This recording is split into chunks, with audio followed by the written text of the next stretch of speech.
हमारी जो खासदार हैं जिनको मालेगांव शहर ने 2 लाख वोटों से नवाजा था, उन्हें भी माँ बहन की गाली दी। पूरे शहर ने वो ऑडियो रिकॉर्डिंग, मुफ्ती साहब को भी उन्होंने गाली दी, लोगों ने वो भी सुना। बिलखुसूस मुझे कब्रिस्तान में मिलकर एजाज बेग साहब ने कहा कि आसिफ शेख रशीद की 7 पुश्तें और मुफ्ती मोहम्मद इस्माइल कासमी साहब की 7 पुश्तें भी मेरे सामने आ जाएंगी तो मुझे हरा नहीं सकती। तू क्या चीज है? आवामी नुमाइंदा, एक उम्मीदवार आवामी जलसे से मुखालिफ उम्मीदवार को जान से मारने की धमकी दे रहा हो और वोटरों को, बिलखुसूस खवातीन को बाकायदा चैलेंज कर रहा हो कि अगर उनके खिलाफ वोटिंग की गई तो इसका अंजाम भुगतना होगा। राजानगर में खड़ा रहकर बोलने वाला कहीं अपने आप को नारू शंकर का पोता तो नहीं समझ रहे?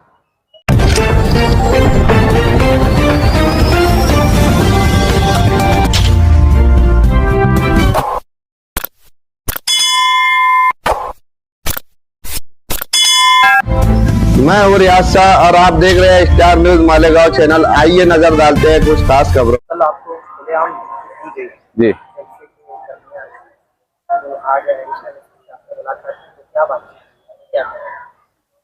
देखिए, हिंदुस्तान जो है एक जमहूरी मुल्क है, यहाँ जमहूरियत है और लोगों को हक है कि अपने पसंद का नुमाइंदा मुंतखब करे।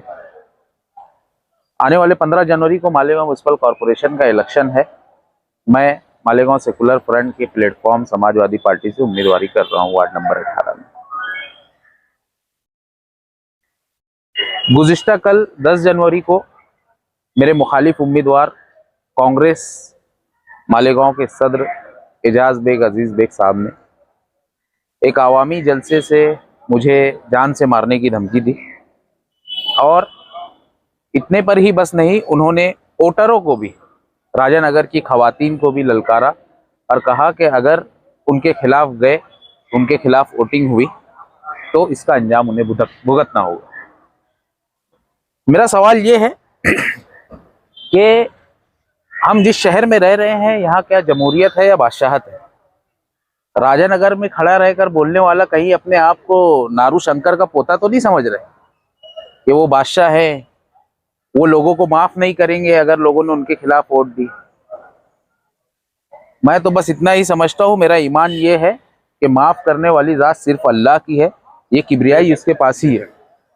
आज जिस तरह से वो बदजुबानी बदकलामी कर रहे हैं, एक अवामी स्टेज से उन्होंने जो धमकियां दी है, वो मेरे हिसाब से, मेरी मालूमात के मुताबिक हिंदुस्तान की तारीख में पहली मर्तबा ऐसा कोई वाकया है कि एक आवामी नुमाइंदा, एक उम्मीदवार आवामी जलसे से मुखालिफ उम्मीदवार को जान से मारने की धमकी दे रहा हो और वोटरों को, बिलखुसूस खवातीन को बाकायदा चैलेंज कर रहा हो कि अगर उनके खिलाफ वोटिंग की गई तो इसका अंजाम भुगतना होगा। दोस्तों, आज हम लोग एडिशनल एसपी साहब से के पास आए थे। उनके पास हम लोगों ने कंप्लेन दी, उन्हें बताया कि वार्ड नंबर 18 में इस तरह का माहौल है और हमें उम्मीद है कि एसपी साहब इस पर कार्रवाई करेंगे। एजाज बेग साहब जो हैं, एजाज बेग साहब का अगर आप बैकग्राउंड उठाकर देखेंगे तो उन्होंने माजी में हमारी जो खासदार हैं जिनको मालेगांव शहर ने 2 लाख वोटों से नवाजा था, उन्हें भी माँ बहन की गाली दी। पूरे शहर ने वो ऑडियो रिकॉर्डिंग सुनी। मुफ्ती साहब को भी उन्होंने गाली दी, लोगों ने वो भी सुना। बिलखुसूस मुझे कब्रिस्तान में मिलकर एजाज बेग साहब ने कहा कि आसिफ शेख रशीद की 7 पुश्तें और मुफ्ती मोहम्मद इस्माइल कासमी साहब की 7 पुश्तें भी मेरे सामने आ जाएंगी तो मुझे हरा नहीं सकती। तू क्या चीज है? तो आज डर और खौफ किस बात का है? आप किस बुनियाद पर मुझे धमकी दे रहे हैं? आप किस बुनियाद पर आप वोटरों को धमकी दे रहे हैं? इसका मतलब साफ और वाजे मतलब यही है कि आपकी जमीन हिली हुई है। आप गुंडागर्दी की बात कर रहे हैं। मुझे हैरत होती है कि मुझे ऐसा याद पड़ता है कि माजी में कॉरपोरेशन में अब्दुल मालिक ने इन्हें ही जमीन पर लौटाकर मारा था।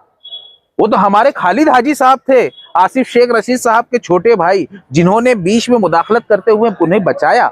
एक जिम्मेदार शहरी की हैसियत से, एक तालीम याफ्ता नौजवान की हैसियत से मैंने उस वक्त उस वाक़े की मजम्मत की थी। अब्दुल मालिक के खिलाफ हम लोगों ने मजम्मती बयान जारी किया था कि हमारे इलाके के कारपोरेटर को कॉरपोरेशन में मारा गया। हम लोग गुंडागर्दी के खिलाफ हैं। हम सीधे सादे शरीफ लोग हैं। हम नौजवान तालीम याफ्ता लोग हैं। हो सकता है कि कल आप आके हमें मार दें, लेकिन एक बार अपना बैकग्राउंड भी चेक कर लीजिए कि महासभा में कोई आपको मार देता है और आप एक आवामी जलसे से बोल रहे हो कि कोई मुझे मेरे खिलाफ बोल नहीं सकता। आपने जो बात बोली है इलेक्शन कमीशन के पास, पुलिस डिपार्टमेंट के पास, और आप बहैसियत सहाफी अपने हलके में चेक कर सकते हैं। जिन लोगों ने भी वहां रिकॉर्डिंग की है, पूरे जलसे की रिकॉर्डिंग है। सोशल मीडिया हो सकता, बनावटी भी हो। हाँ, तो यूट्यूब का जो जिंजन चैनल है उस पर आप चेक कीजिए, इलेक्शन ऑफिसर के पास आप वीडियो देखिए किस तरह की जबान का उन्होंने इस्तेमाल किया है। और मैं ये बात का ऐलान करता हूं, ये मेरा तज्जिया है कि गुज़िश्ता 75 सालों में कांग्रेस की वो हालत कभी नहीं रही जो आज हो रही है। खासदार इमरान प्रतापगढ़ी मनमाड़ चौपुल्ली से वापस चले जा रहे हैं। इसका मतलब ये है कि ये 2026 का मालेगांव म्युनिसिपल कॉर्पोरेशन इलेक्शन में कांग्रेस अपनी 0 सीट लाएगी, 1 सीट नहीं ला पाई। इससे आपने मुलाकात की, क्या मामला था? देखिए, इलेक्शन का प्रचार चल रहा है।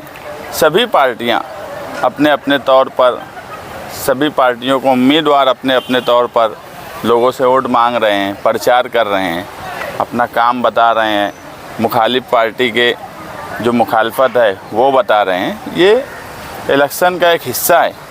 मगर कुछ लोग जो जमहूरियत में इस तरह की बात जो वार्ड नंबर 18 में हुई, ये बिल्कुल गैर मुनासिब बात है कि एक हमारे उम्मीदवार अब्दुल्ला मुबारक, उनकी बीवी वहाँ से उम्मीदवारी कर रही है, अनीस अजहर साहब वहाँ से उम्मीदवार हैं, ऐसे वहाँ 4 उम्मीदवार हैं सेकुलर फ्रंट के।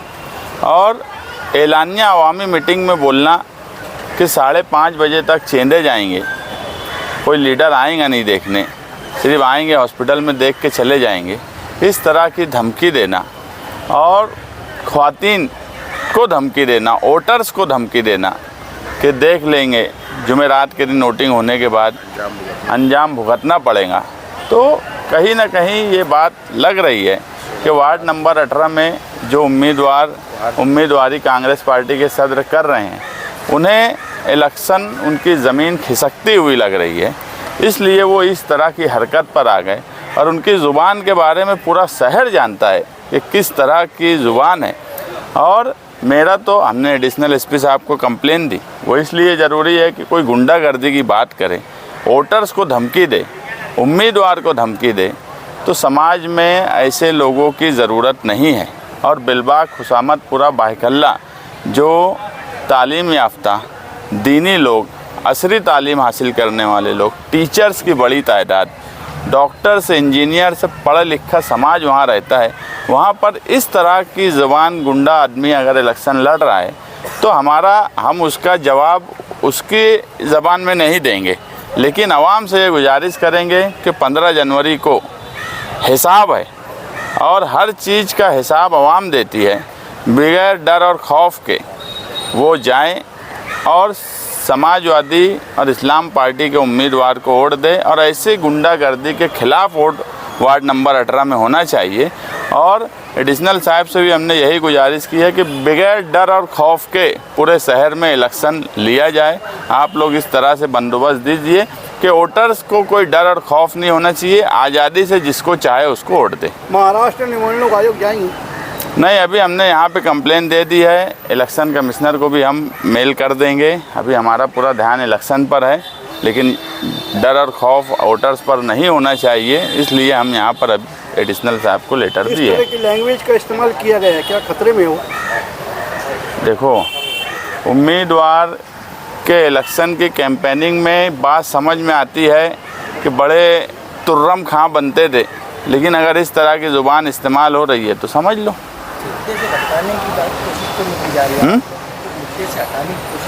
नहीं, मुद्दे से तो हम हटने वाले नहीं। मुद्दे से हटाने तो मौजूदा एमएलए ही बहुत कोशिश किए, नहीं हटा पाए। इनकी कोई हैसियत नहीं है जिनके बारे में हम आए, वो एक वार्ड तक महदूद है, लेकिन उस वार्ड में भी उनकी ज़मीन खिसक चुकी है। वार्ड नंबर 18 का सवाल है, मुद्दे का कोई मसला यहाँ पे नहीं है। इस वीडियो को लाइक करें, हमारे चैनल को सब्सक्राइब कर बेल आइकन जरूर प्रेस करें। हम